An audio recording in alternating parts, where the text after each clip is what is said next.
Он кричал, у него глаза наливались кровью. Он орал таким голосом, что ребенок пугался. Каждый день он мне говорил, как он меня ненавидит, и чтобы я сдохла. Говорил, выбросись с окна, попади под машину. То есть я не хочу, чтобы ты приходила вообще домой. А когда он приходил домой пьяный поздно, я затаивала дыхание, боялась дышать, потому что думала, что он узнает, что я не сплю, и начнет скандалить. Я стала себя резать, и плюс появились суицидальные мысли. Жить не хотелось. Каждая вторая женщина, у которой есть или был постоянный партнер, сталкивается с психологическим насилием с его стороны, а примерно каждая пятая подвергается физическому насилию.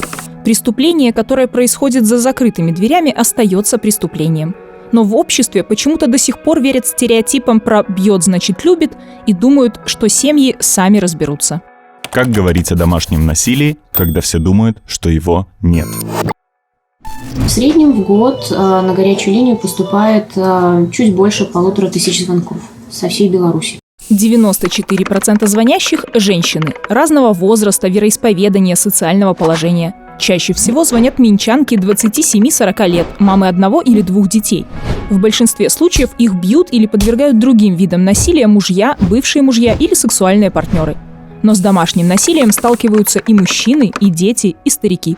Были случаи, когда бабушки рассказывали нам, лежачие, немобильные бабушки, о том, что сыновья сбрасывали их с постели, потому что знали, что где-то под матрасом у бабушки хранится пенсия. Каждый год в милицию поступает около 120 тысяч обращений о случаях домашнего насилия. В 2018 году к административной ответственности за него привлекли меньше половины агрессоров – около 50 тысяч.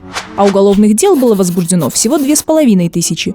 При этом из 311 убитых в 2018 году 91 человек, около трети, погиб от руки близких. Люди должны понимать, что домашнее насилие – это не просто частное дело какой-то семьи, а это преступление, которое совершается дома, в том месте, где люди должны чувствовать себя безопасно и рассчитывают на помощь и поддержку близких людей. Дерутся и издеваются над своими партнерами не только мужья, но и жены.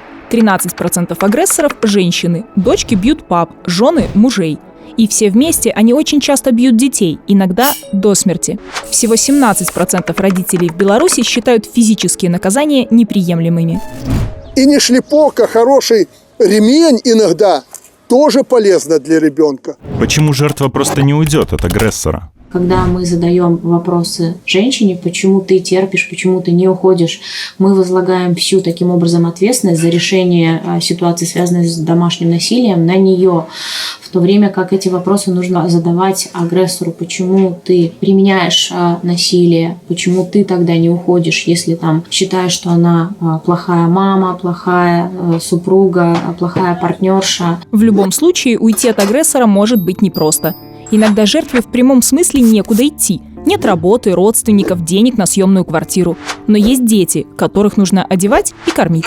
Агрессор старается сконцентрировать тоже все внимание своей жертвы, своей партнерши на себе. И со временем отделяет ее от круга друзей, даже от родственников. И женщине просто становится некому даже пожаловаться на то, что она терпит насилие. Я жила, можно сказать, в какой-то клетке, потому что мне запрещалось общаться с подругами и родственниками, даже с мамой и сестрой. Убегать боятся еще и потому, что уход из семьи, жизнь мамы с детьми в неопределенных местах – это социально опасное положение. И если соцслужбы решат, что жизнь детей ухудшилась, их могут забрать из семьи. Даже заявить в милицию на агрессора решаются немногие. Очень многие женщины боятся мести со стороны агрессора, потому что это она вызвала милицию, и даже если его забирают на несколько суток, в любом случае он возвращается опять к ней, в тот же дом, в ту же семью. Так что, эту проблему невозможно решить? Безучастность, она тоже имеет место. Наверное, все-таки нетерпимость к этому. Оно должно не только развиваться, но и всячески поощряться. Агрессоры же не становятся однажды агрессорами. Пац, он проснулся агрессором. Да? То есть это тот самый вчерашний ребенок, который очень вероятно жил в ситуации насилия, считал ее нормальной, подвергался насилию это вполне понятный, доступный ему способ решения его проблем. У нас были звонки от агрессоров, которые говорили, ну, по сути, я же ничего такого не делаю, да, там, я ее толкнул, я пнул ее, да, там, дернул за волосы, почему она вызывает милицию, почему мне все время приходят штрафы. Чтобы насилие перестало быть нормой, все общество должно перестать оправдывать его. Не говорить «сама виновата», «бьет, значит любит», не бить детей и не одобрять драку как способ решения проблемы. Можно подписать петицию, которая призывает разработать закон по борьбе с домашним насилием, или подсказать контакты, горячие линии людям, которые находятся в ситуации домашнего насилия, чтобы они связались со специалистами и получили квалифицированную помощь. Чем меньше домашнего насилия, тем, очевидно, лучше тем, кто сегодня от него страдает. И тем лучше обществу в целом, ведь меньше становится смертей и страха. Выигрывают и агрессоры. Им легче признать свой метод как неприемлемый и найти другой, который поможет решить проблемы, но не разрушит при этом чужую жизнь. Нужно усовершенствовать законодательство, нужно менять отношение, по большому счету, к этой проблеме, потому что это выгоднее нам всем.